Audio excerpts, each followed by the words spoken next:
kamusta naman po so far yung experience natin dito sa dropshipping?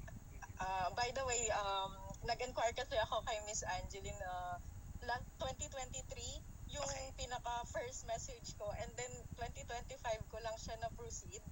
Kasi nag-i-inquire ako here sa Dubai. Alam ko kasi meron ditong office lang dito sa amin, pero hindi ako makapasok sa slot dito kasi I'm a user ng Barley Capsule for 2 years. And meron din akong testimony for that because I'm having endometriosis cyst sa my ovary ko, and naka-help siya sa akin to heal that. Hindi siya totally nawala. Me and my mother talaga. Sorry, mahina na yung signal. Okay lang pa. Me and my mom talaga user kami ng Barley 2 years ago. Until now. So, yeah, yun. And then yung sa dropshipping naman, yung mga products na receive ko sa Pinas, so yun, marireceive ko na siya by tomorrow.